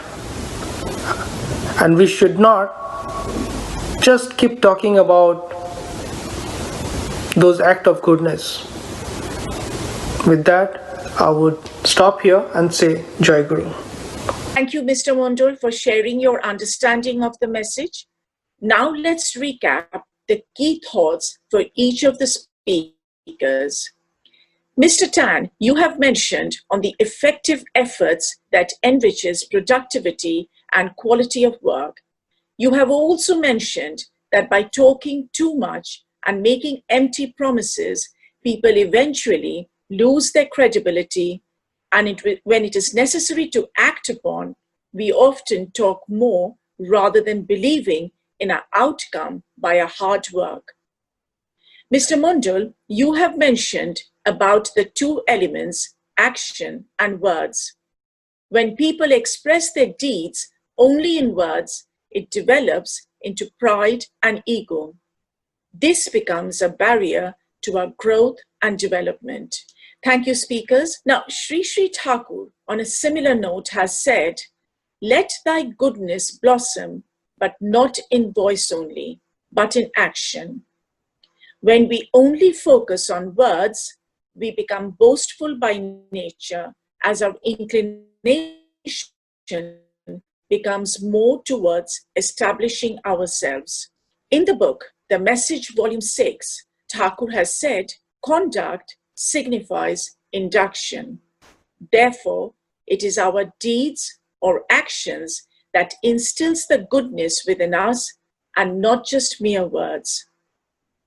Therefore, the key thought behind this message is doing is the mother of getting. So now we will move on to the next message. With the hope of getting a good name from others, the hypocrite mainly deceives himself, and due to his little faith, he deprives himself of the real gift of others.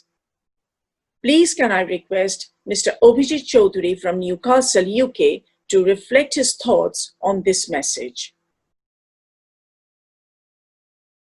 My heartiest pranam to the lotus feet of Param Dayal Sri Sri Thakur Anukul Chandra Jagat Janani Sri Sri Baroma Param Pujyapado Sri Sri Baroda, present Acharya Dev Sri Sri Dada, Pujyana Babaida and Thakur Parivar. Joy Guru all. I'm blessed to be part of the 133rd birth anniversary of Sri Sri Thakurji. Today, I'm going to share my understanding of one paragraph from the holy book Satyanusaran, written by Thakurji at the age of 22 years. The message is, with the hope of getting a good name from others, the hypocrite mainly deceives himself, and due to his little faith, he deprives himself of the real gift of others. What I understand from this Thakurji's message, that if we pretend to do good and try to do things in our life just for the sake of good name, we are not going to achieve anything, because whatever good name or fame we get by deceiving others will not last long, as truth will be revealed one day, and that day nobody will have any faith on me. Moreover, whatever I said, I am not actually applying in my day-to-day life.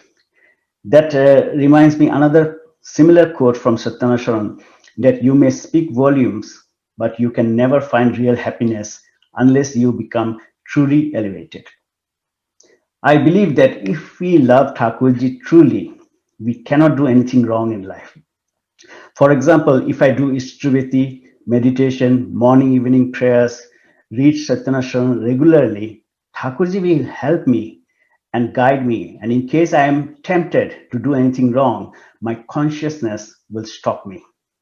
The more I love Thakurji, there is less chance of errors in life, because I will think whether Thakurji will be happy or if my action is going to hurt him. My understanding of hypocrites are just like actors, someone who tells people to not to do things they themselves do. For example, if I say that I wake up at 4:30 a.m. in the morning and do meditation for hours, but in reality, if I wake up at 7, now I have to think what I'm going to achieve by this act. I know that somehow my friends will come to know from my family members that I don't wake up at 4:30, and then what will happen? They will stop believing me. Moreover, my family will also not appreciate this. I know whatever name and fame I will get is not going to last for long. Also, I feel always guilty. I will feel always guilty for my action. This will stop my personal development as well as my career growth, because I will start using shortcut methods to achieve my goals. We humans, from the day we are born, always expect love and appreciation from others. But for that, we don't have to be hypocrite. If we just follow Thakurji's teachings, everybody will start loving us. I feel fortunate to be initiated with Thakurji, and if there's any issue in my life where I find it difficult to make correct decisions, I know that Thakurji's ideology will guide me. And the most important thing for me is that I have an ideal that I can follow and create a better environment for my family, friends, and people around me. With this note, I want to end my discussion. Thank you very much for listening. Joy Growal. Thank you, Mr. Chaudhary, for your wonderful explanation. Now I would request Mr. Clark Meyer from USA to share his views on the message. Jaya Group. My name is Clark Meyer, and I'm delighted to be here discussing this passage. And I should probably read it to set the stage here. And the passage is, with the hope of getting a good name from others, the hypocrite mainly deceives himself, and due to his little faith, he deprives himself of the real gift of others. So when looking at this, I am a Christian. I have a Christian background, and so I would do some Bible study sometimes. And one of the things that I was taught about Bible study is, when you see a passage or a story, try to look at it from the perspective of each character in order that you can learn as much as you can about the passage. And so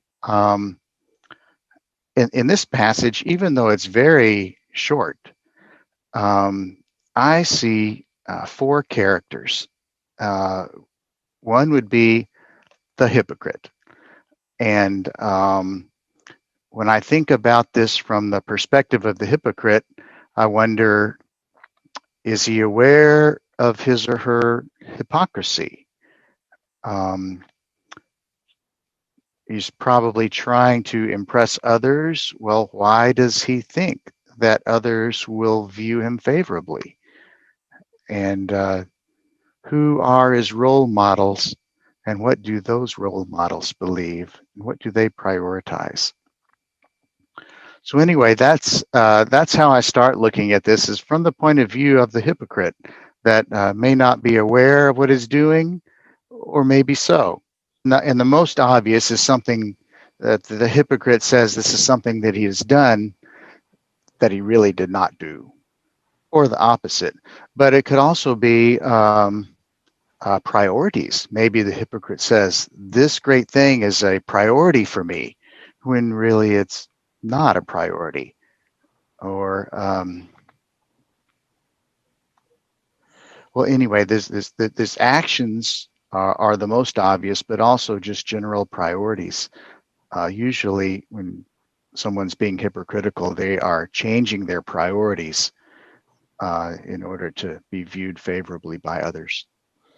And then the other character that I see in this is the person observing the hypocrite, because I asked the question, well, can you be a hypocrite all by yourself? Maybe you can, but usually we think there's another person involved, or many people. But we think about this passage from the point of view of the person observing the hypocrite. Do they recognize the hypocrisy? And if we do, what do we do with that? Do we try to help that person see their hypocrisy? Do we just be silent and not believe him? Or do we actually believe him? But this is another perspective to consider, the person observing the hypocrite. Perhaps that would be us. What do we think about that? If we see a hypocrite being hypocritical, do we try to help them to do better? That is very difficult to do that in a way that the person would accept. Because it's easy to be critical, but it is hard to be helpful in that kind of situation. So that's another perspective that I'm thinking about, is the person who is observing the hypocrite. What do we do with that? Do we try to help that person? Do we feel we have the skills to help? It's just something to think about. One example from day-to-day life. Well, actually, I do have one about myself, and that also brings me to the fourth character that I think of in this passage, and that is ourselves reading the passage and reacting to the passage. And so it reminded me of a post that I made on social media. I did not have much to do with social media a year ago, but now, since COVID and I cannot see my friends face to face, it's a good way to stay connected. But also, I am very surprised at some of the things that I see written and the reactions. So it's not all good.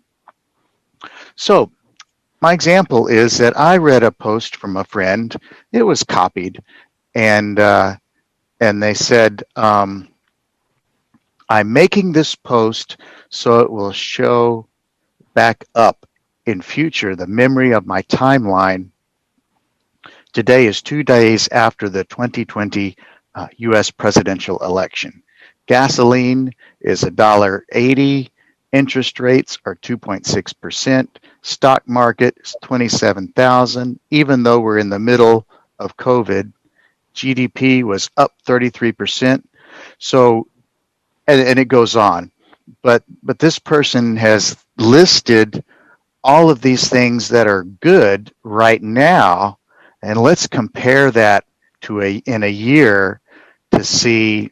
I think the implication is if the new president is going to make these things better. Well, okay, but what was listed there was only economic information. One of my priorities is the environment. So I commented on the post. I said, is the environment not an issue? Well, the next thing I did was I happened to watch President-elect Biden's acceptance speech, where he talked about healing the country and coming together and working through our differences. These are all good things, and I agree with him on that, and I am on board with that. But then I thought about my post on social media. I thought, my comment on social media was not about coming together and patching up differences. It really was more divisive. So here I am talking, I am thinking that this is so great that we can come together and work through our problems, where I'm just griping about problems myself. So I went back and made another comment on social media, and I said, because see, that I felt was hypocritical of me, because I was in my mind advocating for a more cohesive relationship, but then what I posted was not in sync with that. It was more divisive. So I went back and I made another comment, and I said, a speech that I heard tonight made me realize my earlier comment was divisive. My apologies. The economic factors are important, as well as the environment, healthcare, and others.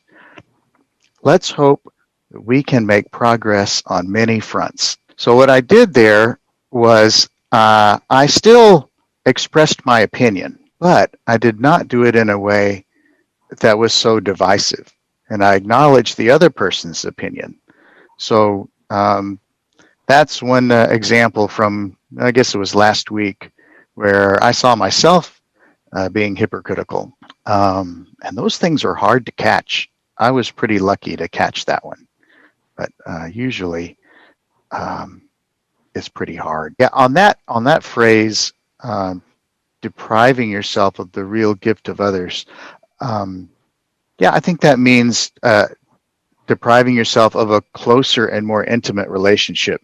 Relationships usually start pretty distant, and then each person goes to one tiny level of more intimacy in terms of feeling safe enough to share things that are more personal and to ask questions that are more difficult. And but when you feel that there's hypocrisy in the relationship, then your friend is not being truthful with you. So that reduces your level of trust.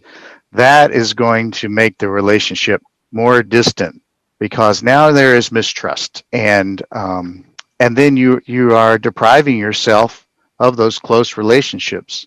And close relationships are difficult, because on a close relationship, you will find out you don't always agree. And then you have to figure out how to manage your disagreements and still be in a relationship. And when hypocrisy comes in, you're kind of saying, well, we're going to manage our differences by lying, by not being truthful. If you're a good guitar player, and I am not a good guitar player, but I'm going to say I play guitar too, then the good guitar player will probably have some idea that something is not right. Something I don't trust in this other person. And so they're going to take a step back and just say, you know what? I don't think we're going to talk about music anymore, because that doesn't seem to be going well. So we'll find something else to talk about. And so that brings the relationship back apart just a little bit. So that's my thoughts. You know, you made me think about a situation that is very difficult for me, and maybe for you too, and that is the party.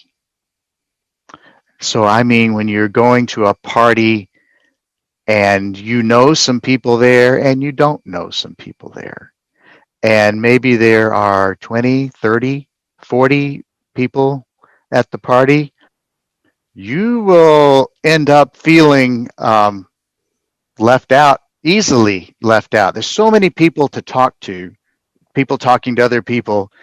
It's very easy to feel left out of the conversation. And so you can get to feel very uncomfortable with that. And that, at least for me, is a very difficult time to not be hypocritical, because you want to say something to join in, anything to join in. And it's hard to feel on the outside, so you want to get yourself in. So that's very difficult to not say something hypocritical, to try to inflate yourself, to make yourself more interesting so that other people want to talk to me. It takes practice. Sincerity in difficult situations, like anything, would take practice.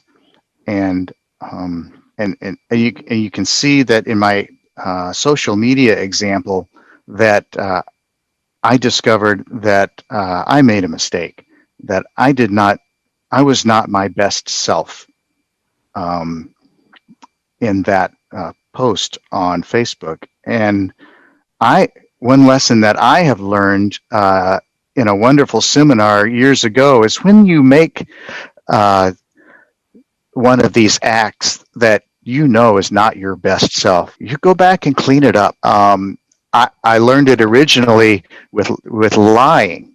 How do you, and everybody lies to some extent, and is not a good thing. But then how do you help yourself to not lie? And I think that's similar to not being a hypocrite. And the answer is that when it happens, you go back and clean it up. And you say, I'm sorry, I really cannot play the guitar very well, but I am fascinated with people that can. Okay, that's a way that you clean it up. And if you take that action, you will very quickly learn to not do it in the first place. So I'm just sharing that lesson. That, and you know, most of the time, most people, and most of the time ourselves, we just let it go. Don't go back and clean it up. But the real power is going back, and to the best you can, you make that wrong into a right. That's my final thought, and I've certainly enjoyed talking with everybody today, and maybe we will talk again sometime. Thank you, Mr. Meyer, for a beautiful explanation. So just to go back to Mr. Chaudhary, you have mentioned that deceiving others, one cannot gain good name and fame in life, because when the truth reveals, the individual loses his integrity. You have also mentioned that by practicing Thakur's teachings, we can raise our level of consciousness and improve our quality of life. Now, just to recap on Mr. Meyer's thoughts, Mr. Meyer, you have mentioned about the nature of hypocrites and how they change their priorities to suit their needs. You have also shared a very personal experience where it has made you think about hypocrisy and how you have turned it around. You have talked about how being hypocritical and individual can deprive oneself from the closer and intimate relationships. So thank you very much, speakers. Now here I would just like to mention very briefly that all these messages in Satyanusaran were later explained by Sri Sri Thakur's eldest son, whom we lovingly call Sri Sri Borda. While discussing this particular message, Borda has given examples of how pretensions or ingenuity, which comes from the longing of earning a name or fame, can lead to missing opportunities in our life. When we pretend to do something that we usually don't do, we lose the real gifts which otherwise we would have received. Thakur says that this is a tremendous obstacle to self-elevation or to the path of our progress. In this regard, Thakur has said, to the extent you are genuine, nature shall honor you with endowments and provide you with her appropriate privileges. Just try wholeheartedly to be genuine. So the key theme to take away is to be sincere.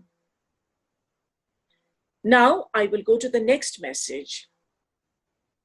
Know this for certain, you are responsible for the present and future of yourself, your family, your environment, and your country. I would like to welcome Dr. Amol Chakraborty, PhD in Public Health from Adelaide, Australia, to share his understanding of the message. Joy Guru all. My heartiest pranam to the lotus feet of Param Dayal Sri Thakur, to Jagat Janani Sri Sri Boroma, Param Pujya Pada Sri Sri Borda, and President Acharya Dev Sri Sri Dada. On this blissful occasion of celebrating the holy 133rd birth anniversary of our Supreme Lord Sri Sri Thakur, I am feeling truly blessed for this opportunity to share my reflection on Thakurji's messages from Satyanusaran. Thakurji, in his own written Satyanusaran said, know this for certain, you are responsible for the present and future of yourself, your family, your environment, and your country. This is absolutely a strong and timely warning from Thakurji for all of us, particularly in our present contemporary life. From this message, I'd like to raise two important points here. First, we all are individually responsible for our present and our future circumstances. And second, my responsibility of shaping the present and future circumstances is interconnected. And that includes not only myself, but also my family, my relatives, my friends, my neighbors, my work colleagues, and the country as a whole. Take as an example, as you know from the first law of ecology, it said, everything is connected to everything else. So it is like all healthy ecosystems are interconnected and self-sustaining. So if for any reason, any part of the natural ecosystem is damaged, it can trigger extensive wider problems, and that can include changing weather pattern, natural disasters, food shortages, famine, and people's internal displacement. Similarly, if I as an individual is derailed from what good deeds are expected from me by my family and surrounding environments, that will for sure will have negative consequences. So Thakurji wanted all of us to control the complexes of Kam, Krodh, Lobh, Modh, Moho, and Matsharya, as you know.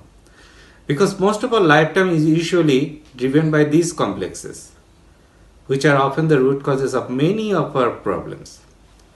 So our complex-driven lives, such as our Kam and Lobh, may make us successful in one way or another.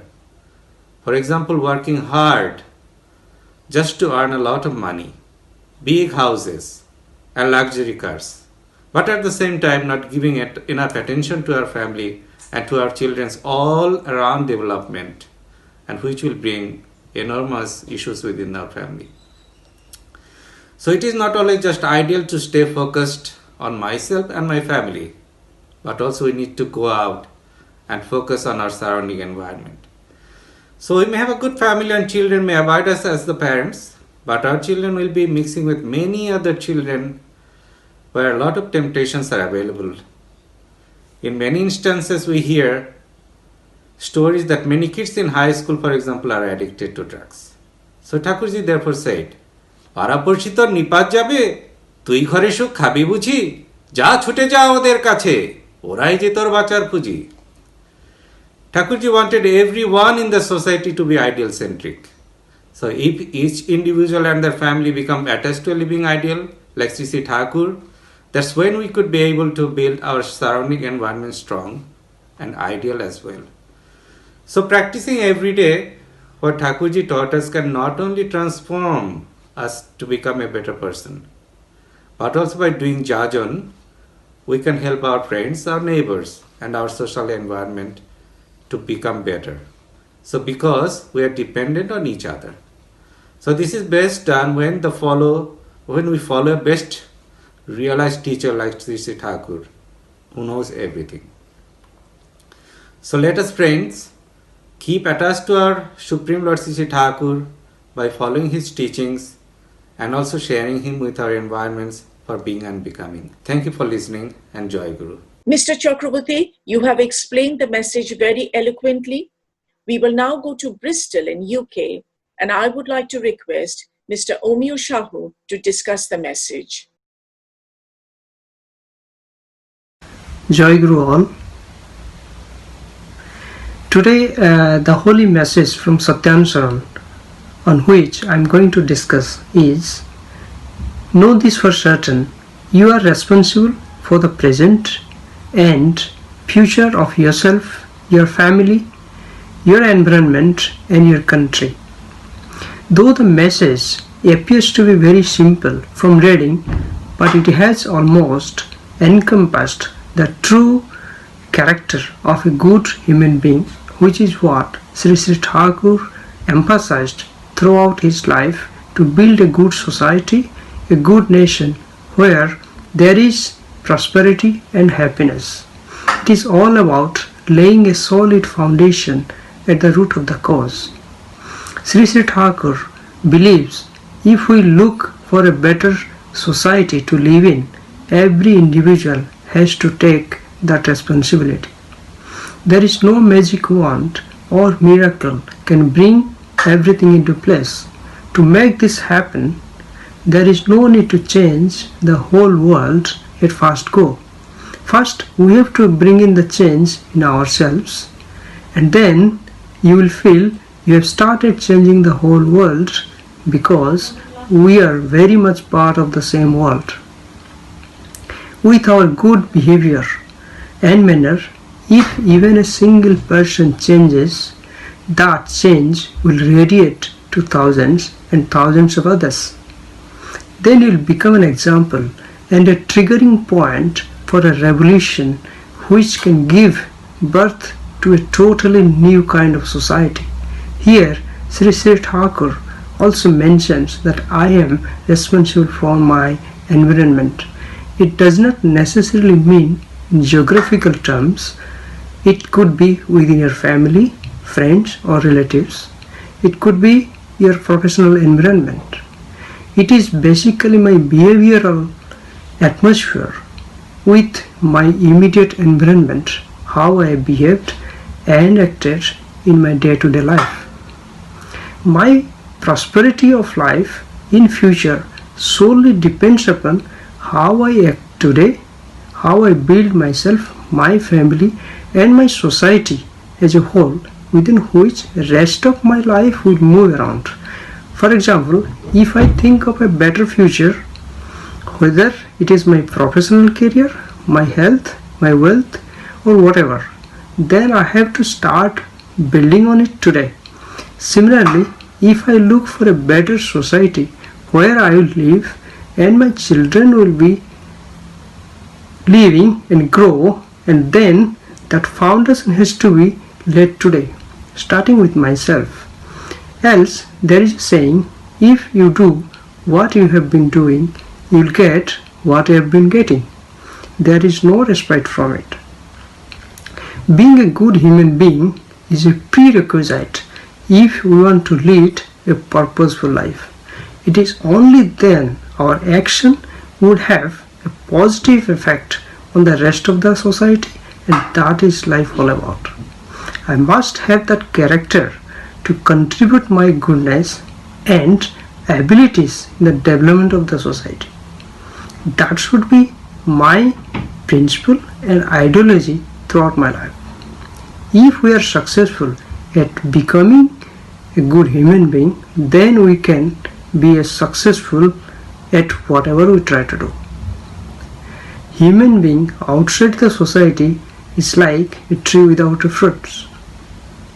The great gift of being human, the great gift of being a good human being is that we have the power of empathy and compassion.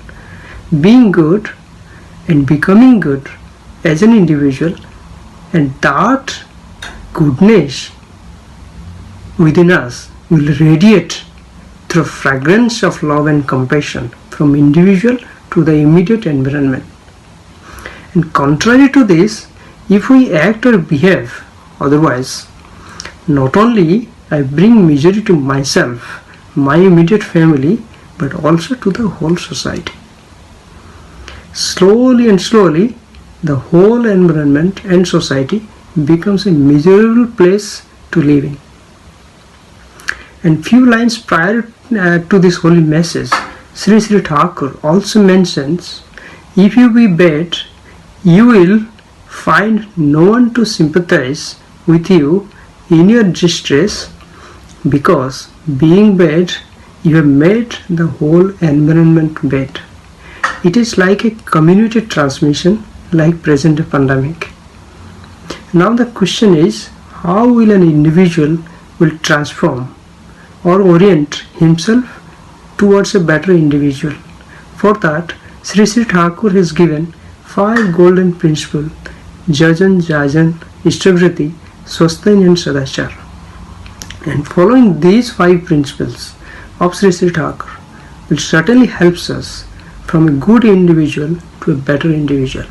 And a better individual is always an asset to the society.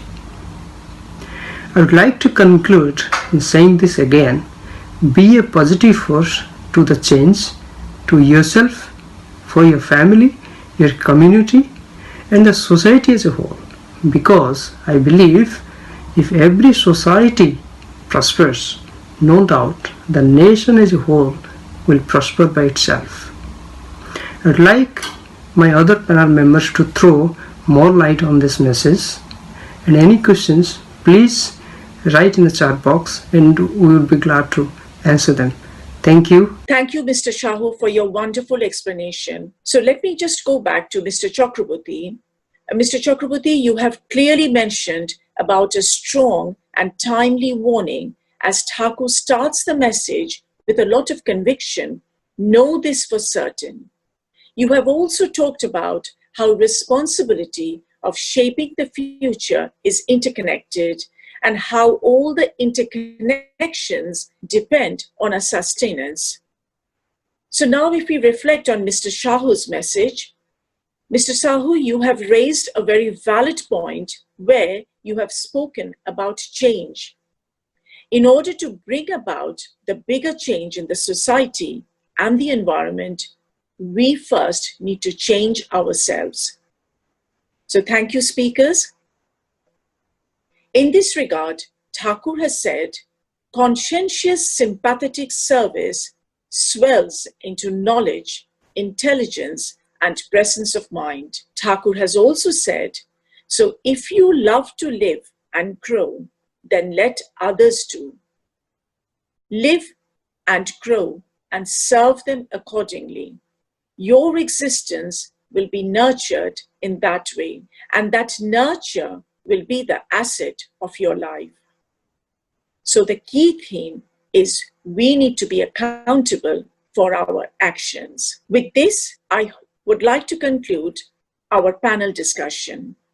I would like to thank each and every participant for sharing the insightful thoughts on the messages. I hope our viewers have enjoyed just as our participants and have found it beneficial. Jai Guru, Bande Purushottam. Now we have come to the end of the webinar. On behalf of Satsang I would like to express my sincere gratefulness to each and every participant who have taken part in this conference. A very special thanks to Mr. Pardi for the beautiful music that you played. I would also like to send my heartfelt gratitude to all viewers for your continuous support, encouragement, and best wishes for the success of this event. I would like to extend my thanks to our technical team for compiling this online program together. It goes without saying that this virtual Utsav has had a huge impact on many, irrespective of being involved directly. Above all, this event has given us the opportunity to learn, to share, and grow together, further instilling the values of resilience, perseverance, and tolerance. And altogether, it gives us a tremendous sense of joy and happiness. And this has been possible with the blessings of Acharya Dev Sri Sri Dada. With this, I would like to conclude my sincere prayers at the lotus feet of Sri Sri Thakur Anukul Chandra for everyone's good health and happiness. Joy Guru, Bande Purushottam.